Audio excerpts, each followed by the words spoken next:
A deadline is the timer of success. এই কথাটা define করে একটা জার্নি শুরু করার পর এই জার্নির গন্তব্যে পৌঁছাতে হলে জার্নির কোন সময়ে কোন কাজটা করে ফেলতে হবে, কোন সময়ের মধ্যে কোন স্টেশনটা ধরতে হবে, এটা বোঝা কতটা জরুরি। আজকে ভিডিওতে আমি কথা বলবো এইচএসসি 26-এর জন্য।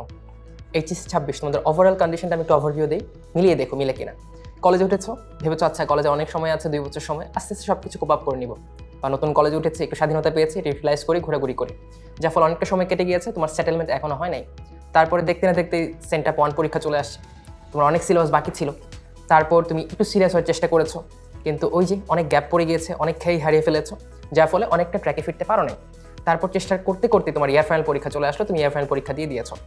এখন ইয়ার ফাইনাল পরীক্ষা দেওয়ার পর দেখতে পেরেছো অনেক গ্যাপ ছিল ফার্স্ট ইয়ারে গ্যাপ, সেকেন্ড ইয়ার শুরু হয়ে গেছে, সেকেন্ড ইয়ারে পড়াশোনা কোনটা রেখে কোনটা পড়বে এই নিয়ে তুমি একদম ব্লাইন্ড ফোল্ডেডলি আগাচ্ছ। তুমি বুঝতেই পারছো না, দেখতেই পাচ্ছ না তোমার কোন সময় কি করা উচিত ছিল বা তোমার একাডেমিক টাইমলাইনটা অ্যাকচুয়ালি কি। সো তোমাদের অবস্থা অনেকটা যে চোখ বেঁধে দেওয়া হয়েছে কালো কাপড় দিয়ে এবং তোমার মাথায় টেনশনে ভরপুর। সো তুমি একদম পাগলের মতো ছোটাছুটি করছো কোনো কিছু দেখে না দেখে। বাট জার্নিটা সম্পূর্ণ করতে হলে অবশ্যই তোমাকে চোখ কান খোলা রাখতে হবে, তোমাকে বুঝতে হবে কখন কোন জিনিসটা করা উচিত, তোমার একাডেমিক টাইমলাইন দিয়ে তোমার একটা সম্পূর্ণ আইডিয়া রাখতে হবে। সো এই ভিডিওতে তোমাকে একটা একাডেমিক টাইমলাইন দিব, অর্থাৎ তোমার কখন প্রি টেস্ট হবে, কখন টেস্ট পরীক্ষা হবে, কখন বোর্ড পরীক্ষা হতে পারে, তুমি অ্যাডমিশন পরীক্ষাটা 2026 সালে কখন দিতে পারো। এই টাইমলাইনটা তোমার মাথায় থাকলে কি হবে, তুমি ইজিলি প্ল্যান করতে পারবে।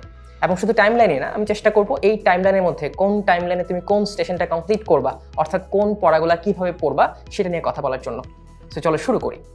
এটা মে মাস, আমি ধরে নিলাম তোমার 1 বছর খুব ভালো কেটেছে অথবা খুব খারাপ কেটেছে, what ever, past is past, সব কিছু ভুলে যাও। এই মে মাস থেকে শুরু করে আমি তোকে কয়েকটা ফেজে ভাগ করে দিব। প্রথম ফেজটা হচ্ছে মে থেকে September, that is May, June, July, August, September, 5 মান্থের একটা সাইকেল, একটা ফেজ। এই ফেজে তুমি কি করবে? এই ফেজে তুমি ফার্স্ট ইয়ার যাই করেছো না কেন, এখন থেকে যে পড়াগুলো এখন শুরু হবে, সেকেন্ড ইয়ারের পড়াশোনা বলো বা দ্বিতীয় বর্ষের পড়াশোনা বলো, এই পড়াশোনাগুলো খুব ভালো করে কমপ্লিট করতে হবে। তোমার একটাই ফোকাস থাকবে যে এই পড়াশোনার মধ্যে কোনো গ্যাপ রাখা যাবে না, অর্থাৎ ফুল সিলেবাস কমপ্লিট করতে হবে। এই সময় এটা মাথায় রাখবেন, আচ্ছা ফার্স্ট ইয়ার আমি এটা গ্যাপ দিয়ে আসছি, তার মানে এটা পড়তে হবে। তুমি যখন এরকম দোটানাই থাকবা তখন কি হবে, ওই পড়াটাও হবে না এবং এই পড়াটাও হবে না। সো মেইন ফোকাস এই 5 মাসে আমি অবশ্যই এখনকার সিলেবাস কমপ্লিটলি শেষ করবো, যাতে এই 5 মাস পর এখনকার সিলেবাসে কোনো গ্যাপ না থাকে, এটা ফার্স্ট ফোকাস। এখন কেউ যদি চাও যে ঠিক আছে আমি যদি একটু আস্তে ধীরে আগের বছরের গ্যাপগুলো ফিল আপ করার চেষ্টা করি, তাহলে কি করতে পারি? তাহলে তোমার ফোকাস থাকবে এইটাতে নতুন গ্যাপ ক্রিয়েট না করে আগের এই বছরের পড়াশোনার সাথে রেলিভেন্ট যে টপিকগুলো আছে সেই টপিকগুলো অল্প অল্প করে গ্যাপ ফিল আপ করা, খুব বেশি ফোর্স ওইদিকে দেওয়া দরকার নেই, তাহলে আবার কি হবে, এইখানে গ্যাপ ক্রিয়েট হবে। সো এই সাইকেলে ঘোরা যাবে না, এখন থেকে কোনো গ্যাপ ক্রিয়েট করবো না, পাশাপাশি চেষ্টা করব অল্প অল্প করে যদি রেলিভেন্ট কিছু পাই যে একটা টপিক এর সাথে রিলেটেড, এই টপিকটা আগের বছরের গ্যাপ আছে বা ফার্স্ট ইয়ারে গ্যাপ আছে, সেই গ্যাপটা ফিল আপ করে ফেলার জন্য। সো এটা হচ্ছে আমার মে থেকে সেপ্টেম্বর ফুল গ্যাপ না রেখে সিলেবাস কমপ্লিট করার ফেজ। তারপরে হচ্ছে অক্টোবর থেকে জানুয়ারি, এটা আরেকটা ফেজে ভাগ করেছে। এই ফেজে তুমি কি করবা? এই ফেজে প্রথম কাজ, ফার্স্ট ইয়ারের যে গ্যাপটা দিয়েছিলে, গ্যাপটা রয়ে গেছে, সেই গ্যাপটা সম্পূর্ণ ফিল আপ করে ফেলা। ঠিক আছে, তুমি ফার্স্ট ইয়ারের গ্যাপটা সম্পূর্ণ ফিল আপ করে ফেলে। এট দ্য সেম টাইম তোমাকে রিভিশন ফেজ আগাইতে হবে। তুমি সেকেন্ড ইয়ার, ফার্স্ট ইয়ার, অর্থাৎ টোটাল বই এই সময়টা রিভিশন দেওয়ার চেষ্টা করতে হবে। পাশাপাশি এই সময় তোমার একটা গুরুত্বপূর্ণ চিন্তা ভাবনা মাথায় নিতে হবে যে তুমি অ্যাডমিশন যুদ্ধে অবতরণ করতে যাচ্ছ। অ্যাডমিশন নিয়ে এখনই প্ল্যান করার সময়। কিভাবে? নর্মাল একাডেমিক স্টাডির পাশাপাশি তুমি চেষ্টা করবে যে কিছুটা হলেও একটা চ্যাপ্টারের, এই চ্যাপ্টার থেকে বিগত বছর ভর্তি পরীক্ষাগুলো কী ধরনের প্রশ্ন আসছে সেগুলো দেখা, কোয়েশ্চেন ব্যাংক অ্যানালাইসিস করে পড়া, এবং এটা ভেরি মাচ ডুয়েবল। একটা চ্যাপ্টার একাডেমিকের মতো করে বোর্ডের মতো করে পড়ার পর 1 থেকে 1.5 ঘন্টা এক্সট্রা টাইম দেওয়ার পরেই কিন্তু তুমি এটা কমপ্লিট করে ফেলতে পারবা। এই চ্যাপ্টার থেকে কী কী কোয়েশ্চেন আসে, বুয়েটে হোক, ইউনিভার্সিটি হোক, মেডিকেল কলেজে হোক, সেগুলো তুমি দেখে ফেলতে পারবা। এক্ষেত্রে কোয়েশ্চেন ব্যাংকটা তোমার একটা বিরাট হেল্প হিসেবে কাজ করবে।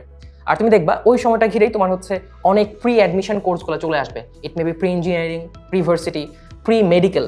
সো তখন তোমার আস্তে আস্তে একাডেমিক থেকে ওই অ্যাডমিশন জার্নিতে শিফট করার জন্য চেষ্টা করতে হবে। সো ওই শিফটের সময় তুমি কখনোই ফার্স্ট ইয়ার সেকেন্ড ইয়ারের বিরাট বড় গ্যাপ মাথায় নিয়ে যেতে চাবা না। এই জন্যই এই 5টা মাস, দ্যাট ইজ মে থেকে সেপ্টেম্বর, তোমার গ্যাপ ফিল আপ করা অর্থাৎ ফুল সিলেবাস একবার হলেও পড়া খুবই ইম্পর্টেন্ট।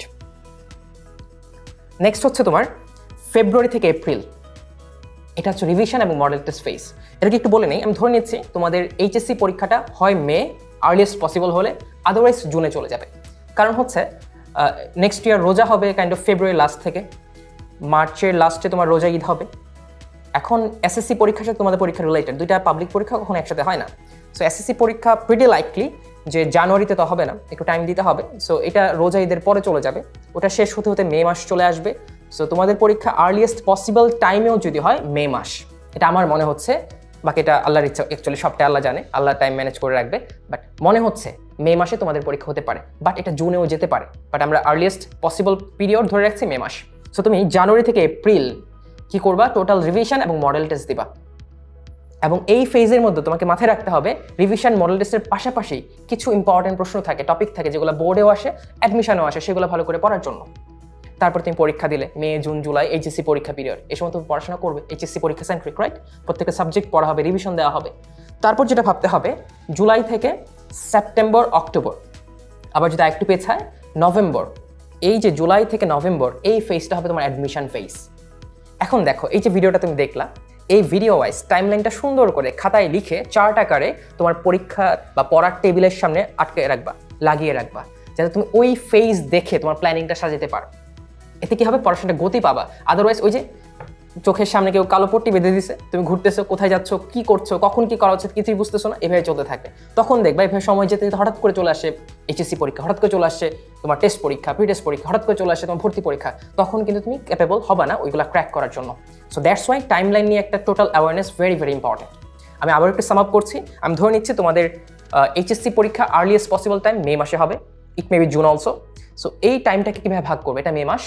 এখন থেকে নেক্সট 5 মান্থ তুমি চেষ্টা করবা টোটাল সেকেন্ড ইয়ারের সিলেবাস শেষ করে ফেলা, এবং সেকেন্ড ইয়ারের সিলেবাস রিলেভেন্ট যে ফার্স্ট ইয়ারের গ্যাপগুলো আছে সেটা ফিল আপ করা। দেন অক্টোবর থেকে জানুয়ারি, এই ফেজটার মধ্যে অক্টোবর মাস তুমি চেষ্টা করবা তোমার ফার্স্ট ইয়ারে যত গ্যাপ ছিল সেগুলো ফিল আপ করে ফেলা। দেন নভেম্বর, ডিসেম্বর, জানুয়ারি, এই 3 মাস তুমি রিভিশন দিবা টোটাল বইটা। এবং এই 3 মাসে তোমার মাথায় রাখতে হবে অ্যাডমিশন বলে তোমার একটা কিছু আছে, অর্থাৎ তখন অ্যাডমিশন সেন্ট্রিক চিন্তা ভাবনা করা শুরু করতে হবে একাডেমিকের পাশাপাশি। তারপর ফেব্রুয়ারি থেকে এপ্রিল তোমার টোটাল রিভিশন এবং মডেল টেস্ট ফেজ, তুমি তখন মডেল টেস্ট দিবা বোর্ড স্ট্যান্ডার্ডে। ভাই এই সময়কে আমি অ্যাডমিশনের চিন্তা করবো না, হ্যাঁ অবশ্যই করবা। বললাম যে একটা চ্যাপ্টারের শেষে তুমি 1 ঘন্টা এক্সট্রা টাইম দিলে ইজিলি বোর্ডের এবং অ্যাডমিশনের জন্য ইম্পর্টেন্ট কমন টপিকগুলো পড়ে ফেলতে পারবা, এবং এটা খুবই হেল্পফুল হবে তোমার অ্যাডমিশন ফেজে যখন যাবো তখনকার সময়ের জন্য। দেন এইচএসসি পিরিয়ড আমরা ধরছি মে মাস থেকে শুরু হবে, মে, জুন, অথবা ইট মে বি জুন, জুলাই। তারপর অগাস্ট থেকে বা জুলাই থেকে সেপ্টেম্বর, অক্টোবর, নভেম্বর, এটা ভ্যারি করবে তোমার ভার্সিটি, মেডিকেল এবং বুয়েটের ক্ষেত্রে। এই ফেজটা হচ্ছে অ্যাডমিশন ফেজ। তো সবাই এই ফেজগুলো মাথায় রেখে আগাও। আগে যা করছো ভাই সব কিছু ভুলে যাও। এখন তো মনে হতে পারে ভাই 5 মাসে কি করা সম্ভব কিনা।